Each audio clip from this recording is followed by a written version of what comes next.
Alright, hello. Looks like we're live now, unless there's going to be any issues, which I have to look up constantly. Ooh. And now you get a nice, pretty picture while I can look at stuff.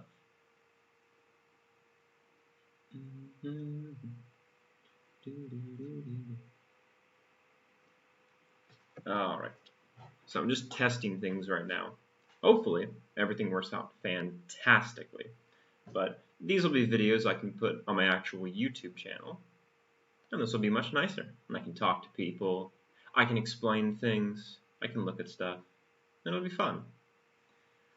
And for a quick one today, I thought we could look at a place that probably nobody looks at too much, honestly. But it's always fun to see these places. Any place you've never seen before, it's very far away. And the one we're going to check out is going to be Yemen.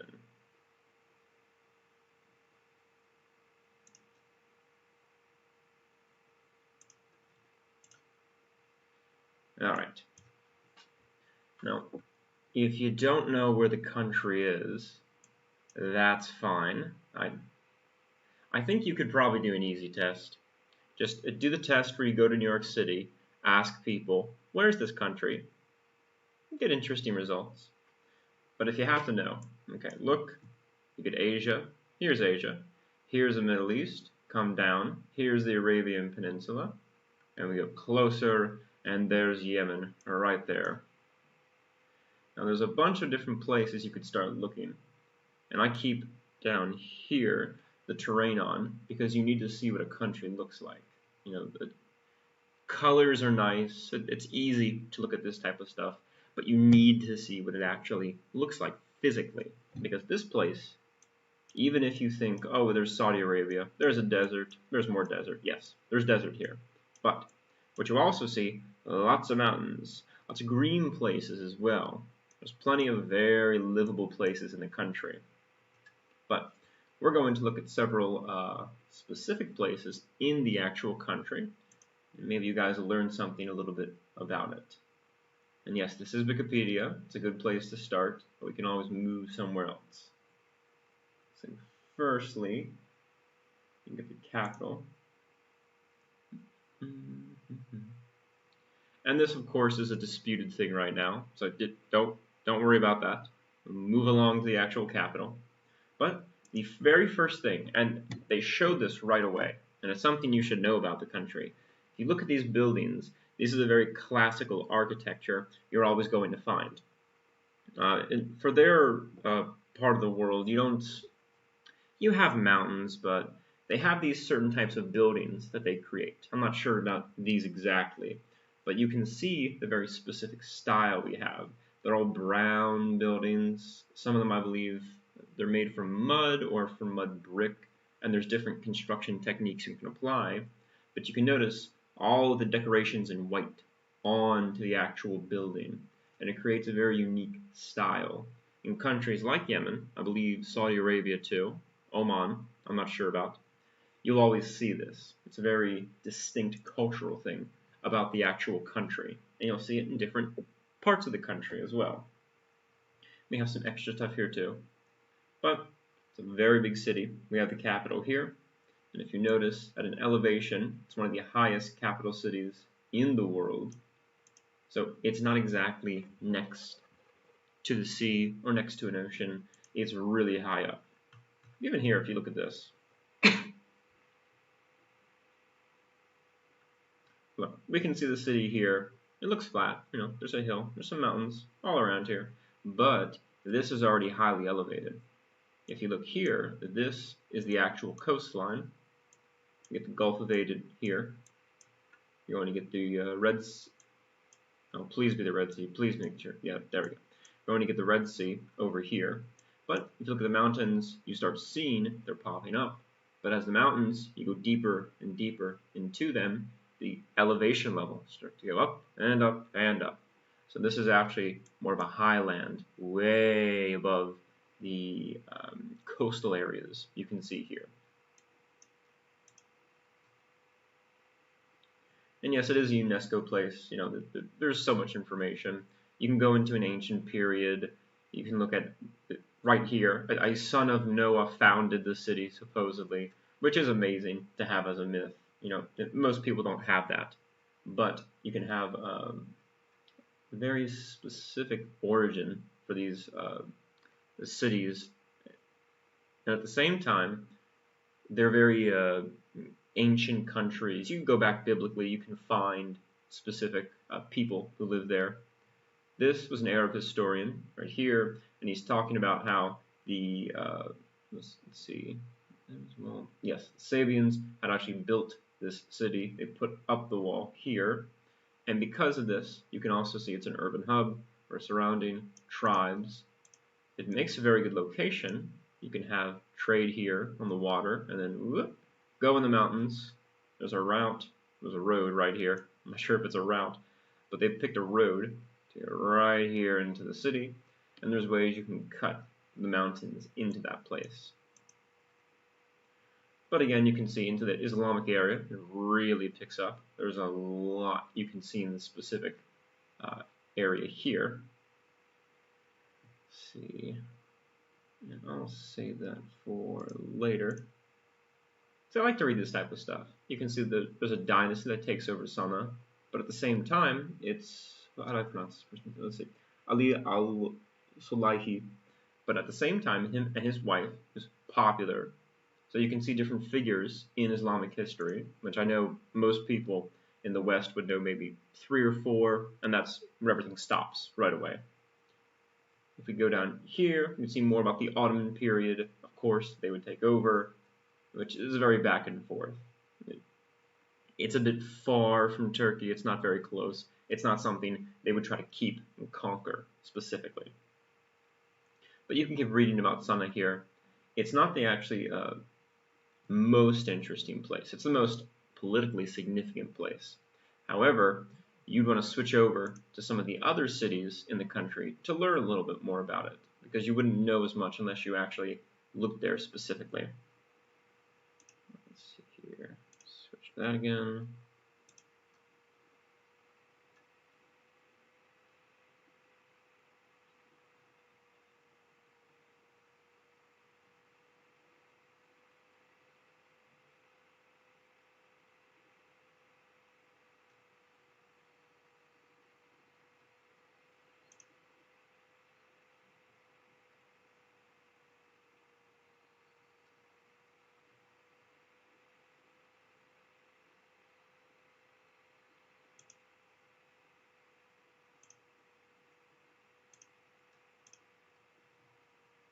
Alright. And here we have a famous queen. I'll just save her. There's plenty of other things we can look at here. Now, Sana'a is the capital here. It's right in the center-ish. This is the center of Yemen, except this is not the best place for a capital. You can have plenty of other places. However, there is something interesting here. So if you look at the country, most people would live here in the west. Down here to the south, you can see Al-Mukalla. It's a very big port city. So right here on the south. Aden, of course, is a very large city as well. And a lot of these have hundreds of years of history. But most people would live here, except for this part. This part right in the middle is not the most ideal place. You can't grow as much food. You can't live there as easily, perhaps, as you could live on the coastlines. And also, trading is a bit trickier. Now you're going into the desert more. Except it has its own things to offer. Specifically, there's the city right here, just Shibam. And these are my pronunciations. I'm sure they're maybe close to correct or horribly wrong. I'm sure one of those is true. But this one's a very interesting city. And they're famous for having a certain type of skyscraper.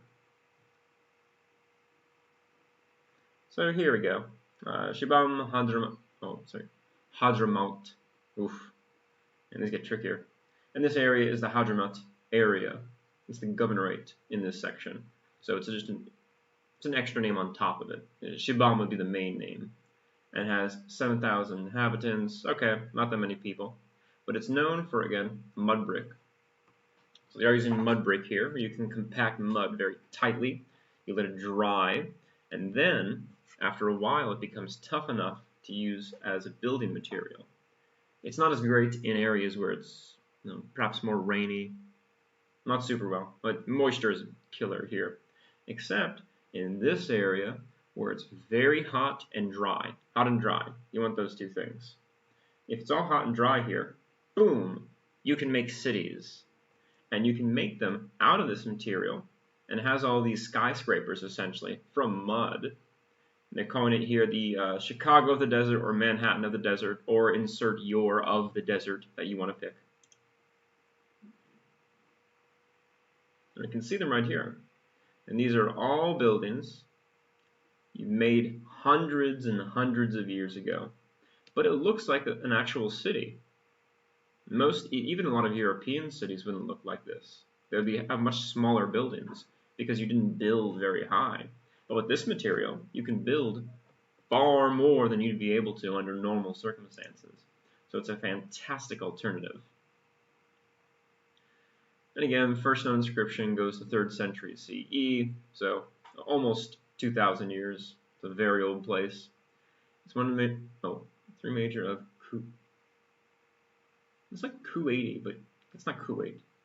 But there we go again. That's a different sultanate. So you have a sultanate. The others are Al-Mukalla and Ash-Shihir, or Shihir. I'm just sure. No idea. But I mentioned Al-Mukalla already. It's a very big port city. And it has that protection from the desert, the large, well, some mountains at least.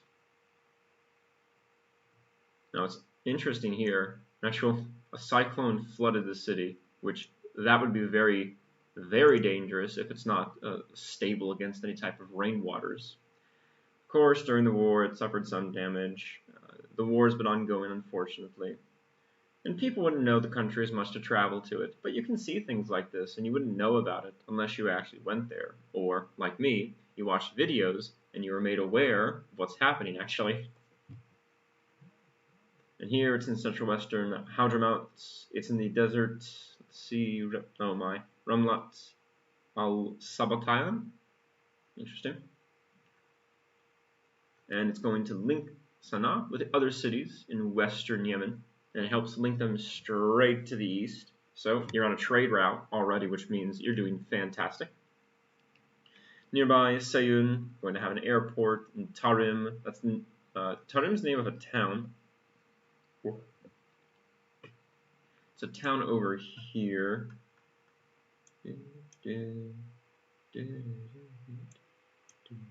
Right here.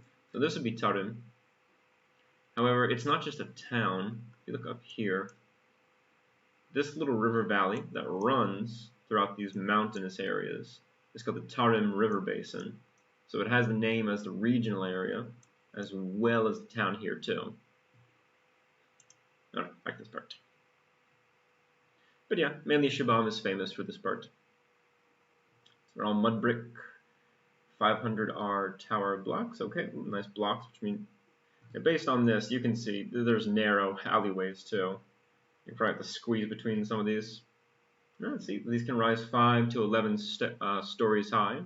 They've been around for a long time too. Each one can have 1 or 2 rooms. We use this to protect from. Okay, they're protecting from Bedouin attacks. If it works, it works. And it's been in existence for about 1,700 years. Most of these are from the 16th century. And many have been rebuilt numerous times. I'd imagine if something crumbles or you have water issues, you just rebuild these. They fall, get more mud, boom, mix it, rebuild straight back up. It's much nicer than concrete and steel. It takes less time. Although, I don't see anything about earthquakes here, but hopefully nothing about earthquakes. You don't want to mud houses in earthquakes too. But they're pretty stable at least because of lack of any serious issues like this. And they mention it here too. You have threatened wind, rain, heat. These things can constantly attack at it. But hopefully it stays up for a long time. It'd be nice to visit. You can stay on top of these buildings and see a little skyscraper. You can see a little city in the desert like this.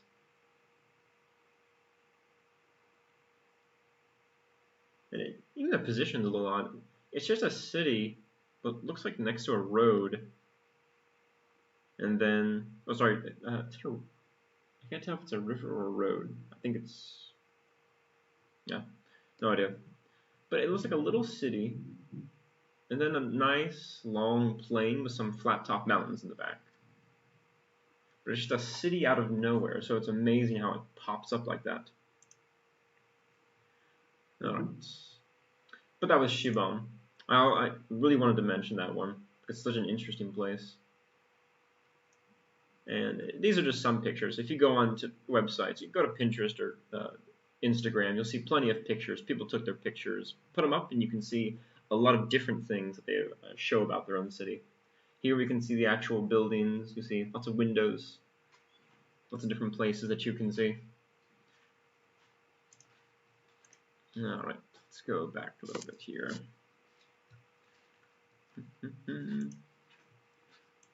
Now, one of the places I wanted to learn about, which I don't know much about, specifically because I want to learn about it, is here, but I don't see it. Where is it? No, that's Saudi Arabia. Let's go down here a little bit more.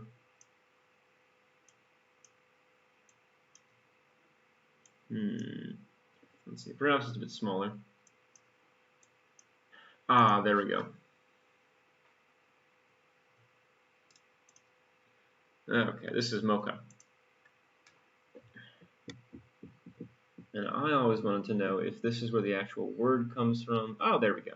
Okay, easily. So, Mocha or Al-Makka, which is very close to Mecca, by the way. We have a port in the Red Sea. Until Aden and Al-Hudaydah eclipsed it, it was, oh, okay. So this would have been, this is, wow, this is the main port for the capital city. Which means we go way back here. And if you can see, up by Sanaa, you would go all the way down, and this would be the port servicing the city. It's a bit far though. Al-Hudaydah works much better. It's right next to the sea. But it's famous for being the major marketplace for coffee Arabica, pronunciations, Arabica. From the 15th to the early 18th century, you can also find, let's see, they're called mocha beans. Okay, that could be Sanani, so it's from Sana. There you go. If you see that, comes from the city, because they're all connected to each other. And they have a very distinctive flavor, even today. And this is the best part, because the coffee is not from the actual city. You have to transport it. Let's see, it's transported from places inland to the actual port. Its legacy comes from the city itself. So they don't have to. You don't have to grow them here. A lot of it came from Ethiopia. You would grow it in the Ethiopian highlands over here. You would grow it up here, ship it off to Somalia, or in these ports, which didn't used to be controlled by them, but Djibouti and Eritrea now. You go to the ports, move straight into Yemen, go through Mocha, up to the city, and then it gets transported all across Arabia. Okay, and this is where things come from them. Let's see. And you also get the name as mocha latte, of course, from the actual coffee, although using it's a bit different now. And mocha pot, so you get the ideas of mocha from the actual city here. Let's see, limited reputation of trade. The Turkish assumption of power, it became a major city under Turkish domination, even though it was not the Pasha's place of residence, which is 2 days' journey inland in the city of Sana'a. But, gotta remember the pronunciation. Sana'a. Okay, Sana'a. Let's see here. Its recent zenith in the 17th century. That was the coffee. And of course, if you have a nice trade relationship with somebody, it's much better than just being a city on your own, seeing what the world has to offer. The stone wall of the citadel, a labyrinth surrounded by these. Let's see. These 400 common Jewish households. Oh, okay, so there were Jewish people living here, at least at one point. Passing through, they found it boasted lodging house, the Prophet Muhammad. It's a huge tenement block laid out. Many several 100 cells, accommodation with all strangers. Okay, you have plenty of different people you can rent it out to. Ah, there we go. Plenty of European traders as well.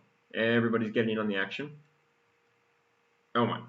In the 18th century, a plague killed half of the city's population, from which it never recovered.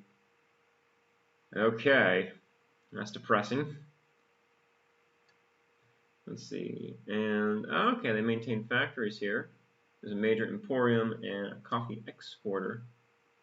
Let's see. There we go. It's very dependent on the beans that you get from Ethiopia. And they get exported by the Somalis from Berbera. I forget that's the name of the... Okay.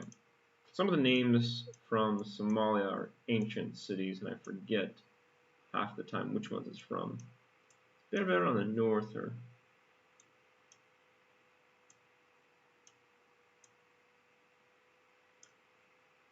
Okay, I'm going to search probably.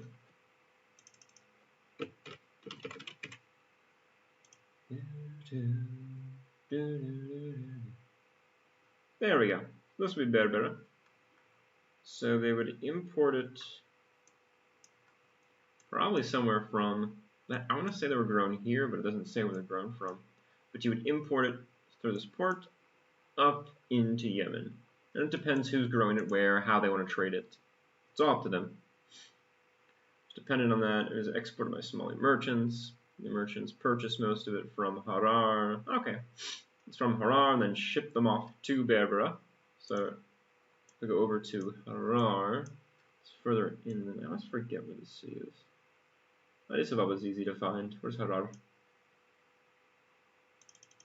It's probably on the interior because most of the famous... Oh, okay. A little bit east of everything. Right. And again, we're in the mountains. Ethiopia is very mountainous, so you're always going to... What is that? There's a hyena feeding site. Okay. If you guys want to go to the hyena feeding site in Harar, it's closed today, but I'm sure it'll open later. So they'll grow them around here in more mountainous areas. Okay. And then you take a quick trip to the coast, boom, sell it off, go up through Aden to Mocha, right there. Alright. But then, of course, later it would decline. Yes, unfortunately. So there you go. You can grow coffee a little bit, but after a while, if you don't keep up the trade, it goes down. All right, I have time for one more place before I have to call it a day, unfortunately. Let's see. Now, I'd heard about this city for a while. Taiz is one of the biggest cities in the country. And it also has mountains and a very famous architecture, the same one essentially as Yemen has. But here's with the castle. We can get a nice view of everything. So here we have Cairo. I have no idea why it's called Cairo Castle. It's interesting. We have Cairo Castle. Very, very monotonous getting up there. Oh my goodness. This is a very good place for a castle. It would be horrible trying to march up this. But it looks amazing. And from that summit, you would get a good view of the city, of the mountainous areas around it. Yeah, so you have a great view. It looks fantastic. You can see all the buildings from here. Let's check out Taiz.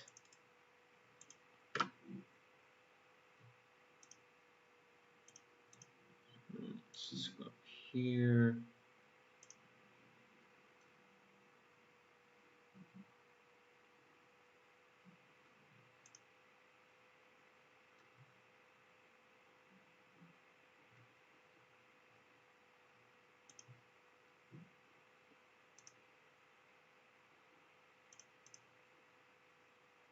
Alright.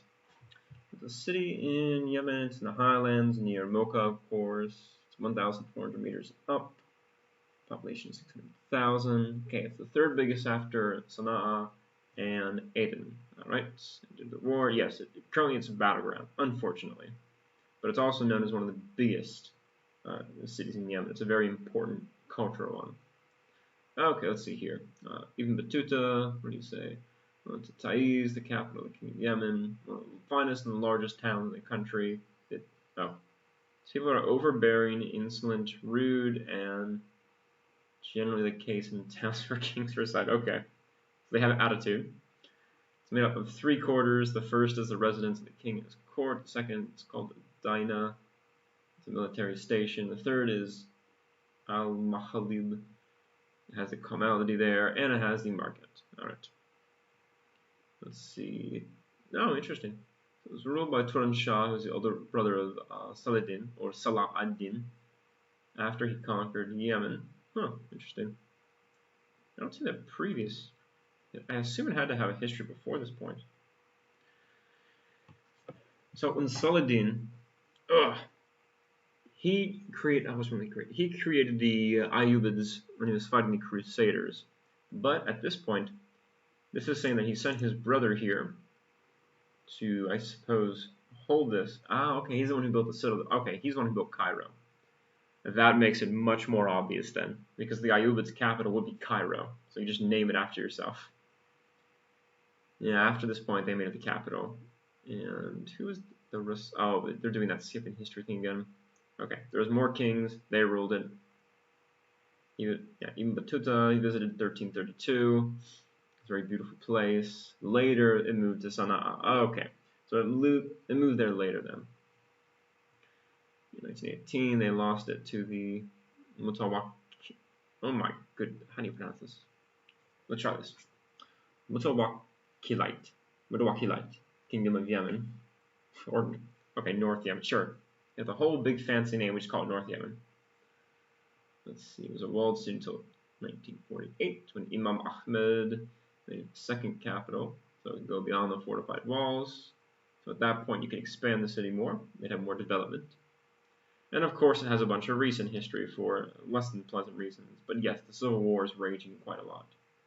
But as you can see, it's a bit, we're speaking in relative terms here, it's a bit cooler than some of the other places. Mocha, I saw their weather was hotter. But in this, it's very mild. You go 70s, 80s, up to the 90s for fun. Why not? But it doesn't go super high, so it's just normal hot during the year, not unlivable hot. So it would be easier if you're used to that kind of heat. So different landmarks, of course, plenty of mosques, plenty of older buildings as well.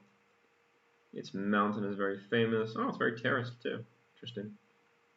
Got very nice panoramic views. You can see everything.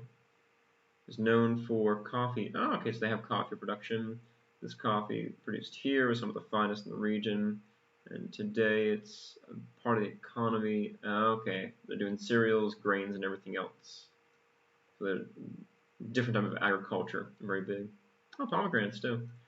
I know over in, which place was it? It's in Afghanistan. Kandahar, which you may have heard under different circumstances. It's a very famous province in Afghanistan when it comes to pomegranates. They grow quite a lot of them there. I don't know if it's because they like arid climates or for a different reason, but it seems that they grow here as well with other tropical fruits. It would be nice to go there and have them fresh. You're never going to get better fruit than the fresh fruit you can get from fields. Also known for cheese, rural areas, cotton weaving. Yeah, you found a cotton. Let's see here. Some extra stuff. Like Sanazu, the zoo held fun. Oh, it had fun animals from all across the country. Okay, we've got plenty of other famous people here. Yes, probably a lot of more recent political people born there. Let's see. Alright, so we're going to stop there for today. And you can look at my pretty picture again. Okay, that was a good test. Be back with something a bit similar next time, but I'm going to move into more history and science in the future. Do a little geography, geopolitics, something similar to this. But I hope everybody enjoyed. I hope everybody, more than just enjoyed, I hope people learned something from this too. So you guys can remember and look it up and watch something about it in the future. Maybe interested enough to go there one day in the future, much more in the future. But to go there and visit, to see some unique things. Have a good day to everybody.